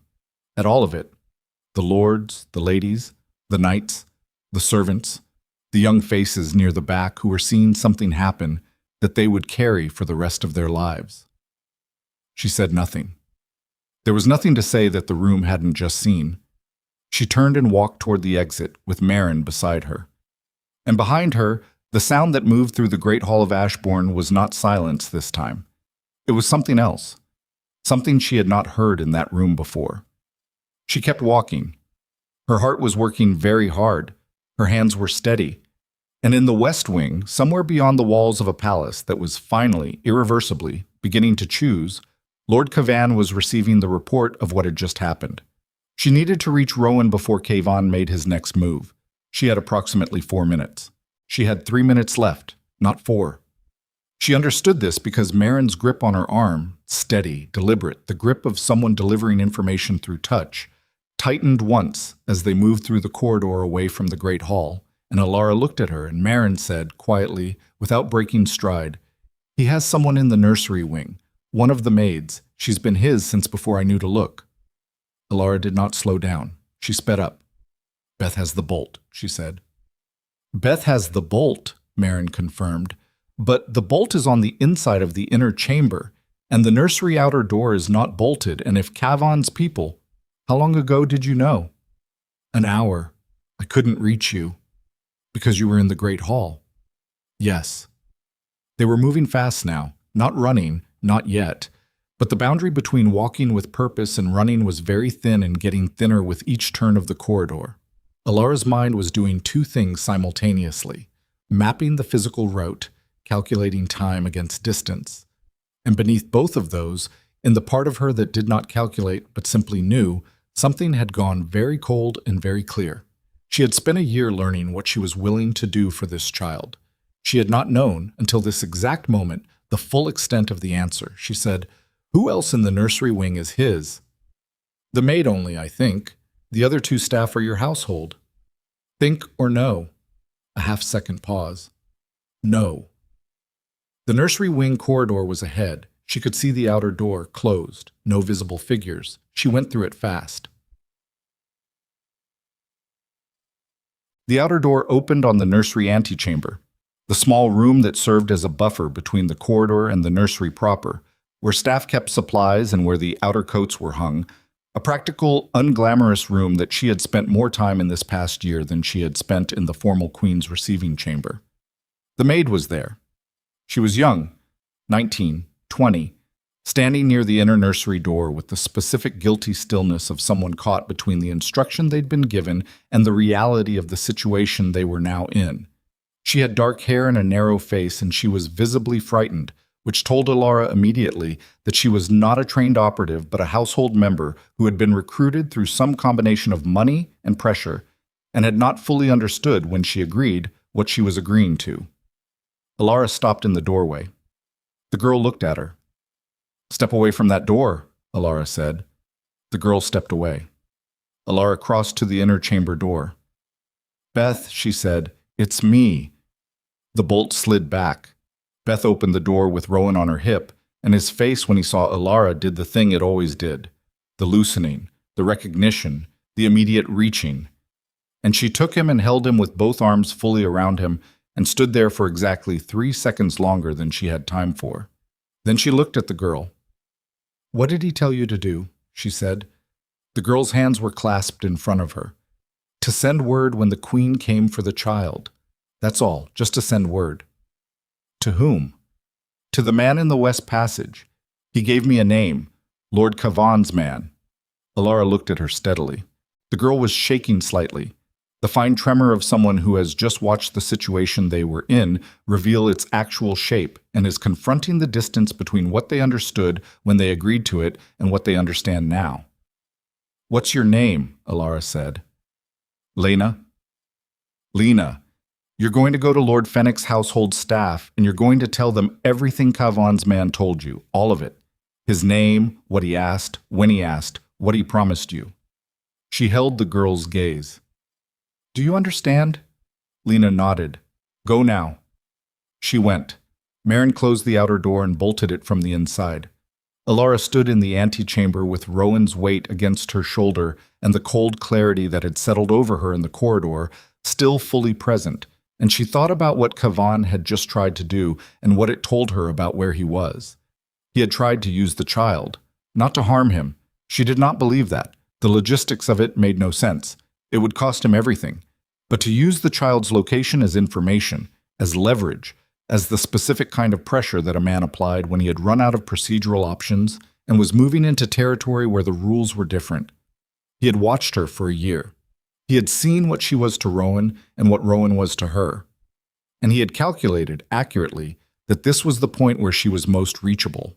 What he had not calculated was that she had spent a year being most reachable precisely at this point, and that living in the place where you are most vulnerable is the only way to learn how to defend it. She sat down on the nursery antechamber floor, not gracefully, just directly, cross-legged on the stone with Rowan in her lap because he preferred the floor regardless of circumstances. And she held him and let her breathing slow, and she thought about what happened next. What happened next was Cedric. He came to the nursery wing 20 minutes later, alone, without announcement, and knocked on the outer door with the specific, uncertain knock of a man who is not accustomed to knocking and is doing it anyway because he has decided something. Marin let him in. He looked at Elara on the floor, at Rowan, who looked back at him with the flat, comprehensive assessment he gave all newcomers.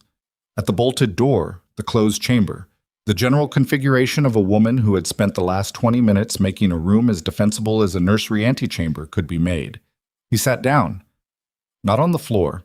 He sat on the supply chest, which put him at a low angle, less formal than any position she had ever seen him occupy. "Kavan is gone," he said. She looked up. "He left the palace an hour ago. West Gate.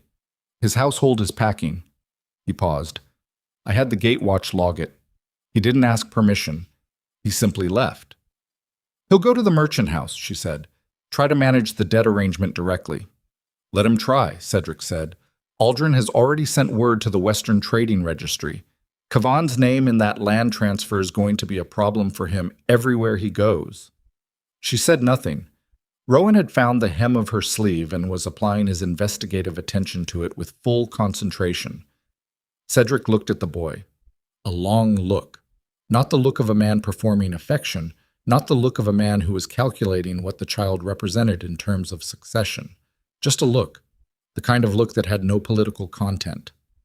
"He looks like his mother," he said. "Around the eyes," Elara said. "The rest is you." A silence. "I know that's not—" He stopped, started again. "I know that doesn't make what I asked you to do." "Don't," she said, quietly, not with heat. "Not tonight." He was quiet.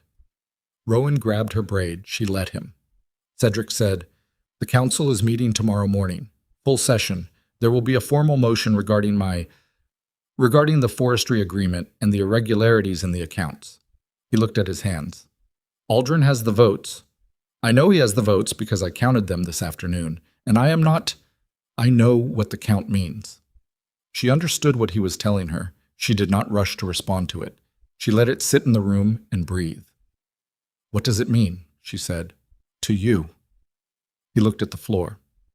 "It means I have governed this kingdom the way I governed it because I could, because there was no mechanism that could make me stop." He paused. "There is a mechanism now." "There was always a mechanism," she said. "It was called good governance. You chose not to use it." He didn't flinch from it. That was different. The Cedric she had known for 9 years would have met that with rage or deflection, the two modes of a man who cannot tolerate the direct naming of his failures. This man sat with it. "Yes," he said. "I did." Rowan pulled her braid. She gently detached his fingers and redirected them to the wooden horse she'd had in her pocket since the nursery floor. He considered the horse, accepted it. "What are you asking me?" she said. "I'm not asking anything," Cedric said. He stopped. "I don't have the standing to ask you anything. I understand that. I'm telling you what the morning will bring because you should know before it arrives." "And after the morning?" He was quiet for a long time. "I think the kingdom needs to be run by someone who can run it," he said. "I think it has needed that for longer than I was willing to acknowledge." He looked at Rowan, at the boy who was examining the wooden horse with that focused intensity that was becoming. She was beginning to understand simply how his mind worked. This child who had been given to her by a cruelty and had somehow become the most uncomplicated thing in her life. He needs to be raised by someone who knows what that requires. She looked at her husband, at the man she had shared 9 years with, who had humiliated her and used her and taken from her without acknowledgement, who had been played by a smarter enemy and had not had the self-awareness to recognize it until someone laid the evidence on a table in front of him. She looked at him the way she had learned to look at things she did not yet fully understand, without rushing the understanding, without forcing it into a shape that made it easier. He was not a good man. He had not become one. But he was. Sitting on a supply chest in a nursery antechamber with his hands loose in his lap and his pride somewhere on the floor. At least an honest one. She said, "He likes the early mornings best, before the second meal. That's when he's most himself." She paused. "If you want to know him, that's where you start." Cedric nodded. He left a few minutes later. The corridor was quiet behind him. Marin said from the doorway, "That was either very generous or very dangerous."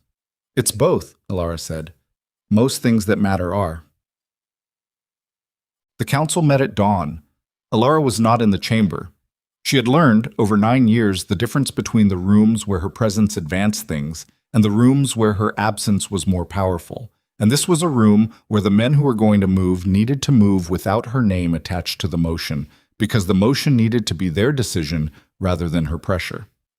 She sat in the East Garden with Rowan and the early light and the roses that were fully open now, deep red and pale gold, and one variety she had cultivated herself over 3 years, that was a color between copper and flame that she had never found a proper name for. She could hear, distantly, the palace beginning its morning rotations. Normal sounds. The kitchen staff, the stable, the particular creak of the east corridor floor that she had stopped noticing until she started paying attention again. Beth was reading nearby. Marin was inside, within earshot. The garden was quiet and green and smelled of the particular combination of soil and morning air that she had always found more clarifying than anything else available to her. Rowan was walking, badly. The specific, determined, lurching walk of a child who has recently discovered that bipedal motion is possible and is applying himself to it with the same systematic fury he brought to all physical problems. He had crossed 3 feet of garden path, lost his footing, sat down hard, looked at the ground with an expression of profound irritation, and was preparing to try again.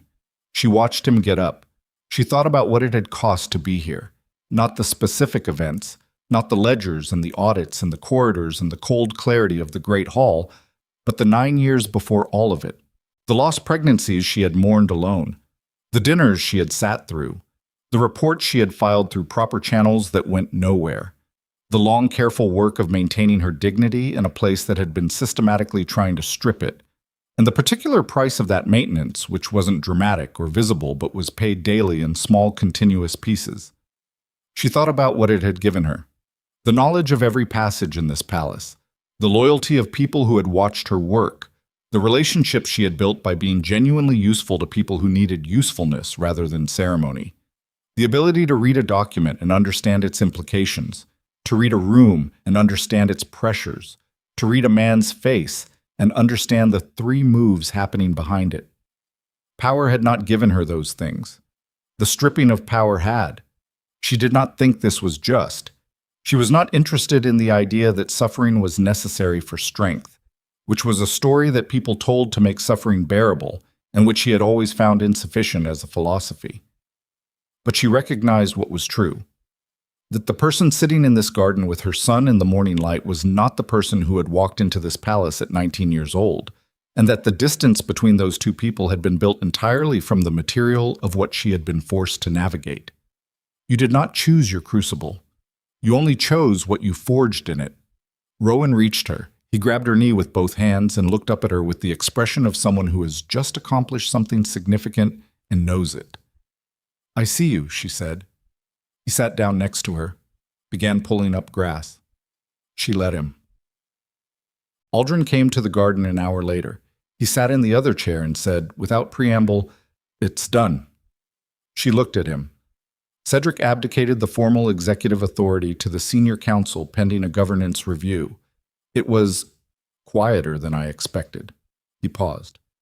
He didn't fight it. He walked into that room and he accepted every motion without challenge.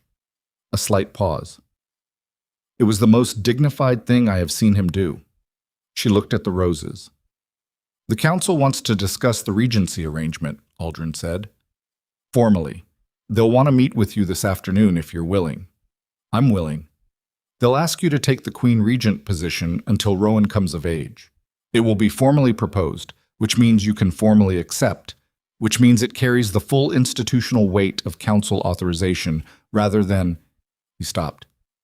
"Rather than what you've been doing." "Rather than doing it anyway without authorization," she said. "Yes." She was quiet for a moment. The word regent was sitting in her chest with a weight she was still taking the measure of. Not the weight of triumph. She had never wanted triumph, had never organized herself around winning, which was one of the things that had made her effective, and one of the things that had made her incomprehensible to people like Kavan. The weight of responsibility, which was different, which was heavier, which required a different kind of carrying. "Kavan," she said. "The trading registry has his name. The merchant house is cooperating with the audit. Apparently Kavan owed them more than they were owed, and they see the value in being on the right side of the formal proceedings. Aldrin's voice was dry. He'll face the audit committee. Whether it results in formal censure depends on what the documentation shows, and the documentation shows quite a lot. He paused. He will not return to this palace in an official capacity. She nodded. Celine, she said. Aldrin was quiet for a moment. The council will propose a formal arrangement, title retirement, an estate in the Northern Territories, a reasonable income. She came to the morning session voluntarily. She provided documentation on Drevith's activities that was more comprehensive than we expected. He paused. She knew more than you believed she did. Elara looked at Rowan, who had moved from the grass to the gravel path and was now examining individual stones with the focused attention of a geologist. She gave it up to protect herself, Elara said. Yes, Aldrin said, and to protect him. She looked at him. She asked, before the session ended, about the custody arrangement. He met her eyes. She asked that it remain as it is. She used the phrase, she said, he's where he belongs. The garden was very quiet. Elara looked at her son on the gravel path, at the deliberate small hands sorting through stones, at the set of his shoulders, which were, she realized with a start that moved through her like cold water, Cedric's exact posture, that particular straightness, that physical self-possession. She thought about Celine saying he's where he belongs, and the specific kind of courage that required from a woman who had staked everything on a different outcome, and who had ultimately made the one decision in this whole architecture of decisions that Elara could not have predicted and could not have forced. She thought about what you owed people who surprised you. The arrangement stays as it is, she said, and she should be told that if she wants to be part of his life, appropriately, within a structure we agree on, that door isn't closed. Aldrin looked at her for a long moment. You know that will cost you politically. Almost certainly, she said. Most things worth doing have a cost. She picked up a stone from the path, turned it over, set it down. But he will know, when he is old enough to know anything, that the people in his life behaved like human beings when they could have behaved like weapons. That's worth something. Aldrin stood. The council at midday. I'll be there, she said. He left. She sat in the garden with the morning fully open around her, the light warm and unhurried, the palace sounds at their ordinary rhythms, and she held the stillness that was available to her right now. This specific, particular, unrepeatable quiet. The way she had learned to hold difficult things with both hands, without trying to resolve it into something simpler than it was. Wives. She met with the council at midday. She accepted the regency. She did not make a speech. She did not perform gratitude. She sat at the head of the table, not the left position, the head, which was offered to her formally, and which she accepted without comment. And she looked at the men around it, at Aldrin and Fennec and the others who had watched and waited, and finally moved when she moved, and she said, The Eastern Forestry debt is the first matter. Aldrin, I need the renegotiation terms on my desk by end of week. The northern grain shortfall in Drevonmore has been unresolved for 8 months. I want a commission dispatched before the month is out. The council review cycle needs restructuring. The current intervals allow the kind of accumulation we just spent 18 months unraveling. She looked at the clerk. Record all of this. The clerk's pen moved. Around the table, something settled. The particular settling of people who have been waiting for someone to pick up the weight of a thing and have just watched it happen. She worked through the afternoon, into the evening. She worked the way she had always worked, methodically, without theater, with the specific attention of someone who understands that governance is not a performance of authority, but the daily unglamorous management of the mechanisms that keep people fed and safe and capable of living their lives. It was not triumphant. It was not what a story might make it. There was no crown placed on her head in golden light, no crowd's roar, no single moment where everything resolved into clarity. There was a desk and documents, and the understanding that the work was simply the work, and that the work was what she had always been doing, and that the only thing that had changed was that she could do it now in the rooms where it mattered with the authority that made it stick. It was enough. 3 years later, on a winter morning that had the same gray-gold quality of the dawn she remembered from the nursery antechamber, Rowan stood at the top of the East Garden steps and refused to go inside for his lessons. He was 4 years old. He had opinions about most things, communicated them with the directness of someone who had not yet learned to soften, and was currently deploying those opinions about the injustice of leaving the garden when the garden had not yet been fully explored. Elara stood at the bottom of the steps and looked up at him. He looked back at her. He had grown into his face, the Cedric bones still, the determined set of jaw, but something around the eyes that was neither Cedric nor Celine, something that she had watched develop over 4 years, and that she had decided, privately, was simply Rowan. Something that had emerged from the particular combination of where he had come from and how he had been raised. "Rowan," she said. "The west bed isn't done," he said. "I was counting the ones that are red." "You can count them after lessons." "What if I lose count?" "Then you start over." He considered this with the focused seriousness he brought to problems. It was, she thought, not for the first time and not for the last, a genuine consideration. He was not being difficult. He had a project, and he was trying to complete it, and the interruption felt real to him. She climbed the steps, sat down on the top step next to him, looked out at the west bed. "There are 14, she said. "I counted them 2 days ago." He looked at the bed, looked at her. "You might have counted wrong." "I might have," she agreed. "Lessons, then we checked together." He thought about it, stood up, went inside. She stayed on the step for a moment. The garden was cold and clear, the roses cut back for winter, the beds the dark ordered brown of soil that was resting, storing itself, preparing for what came next. The fountain ran quiet. The palace sounds were ordinary around her. She thought about a morning 4 years ago when she had stood in a corridor counting footsteps, trying to determine by the sound of them whether 12 days were still 12 days. She thought about a document in a locked drawer and a letter in 2 sentences, and a man sitting on a supply chest in a nursery antechamber acknowledging something true about himself for what she suspected was the first time. She thought about the maid named Lena, who had gone to Fennec's household as instructed and given her testimony, and who was now, after a reshuffle of the domestic staff that Elara had managed carefully, working in the East Wing accounts office where she had turned out, in the assessment of the senior clerk, to have a genuine talent for numbers. She thought about Celine, who had come twice in 3 years to the estate visits that Elara had made possible. Not comfortable visits, not warm ones, but honest ones. The specific honesty of 2 women who understood exactly what had passed between them and had decided separately that the child was more important than the accounting of it. She thought about Caven, who was navigating the audit proceedings with the persistent adaptability of someone who had survived 6 decades by never fully running out of angles, and who would likely survive this too in some diminished form, and about whom she thought exactly as much as was useful and no more.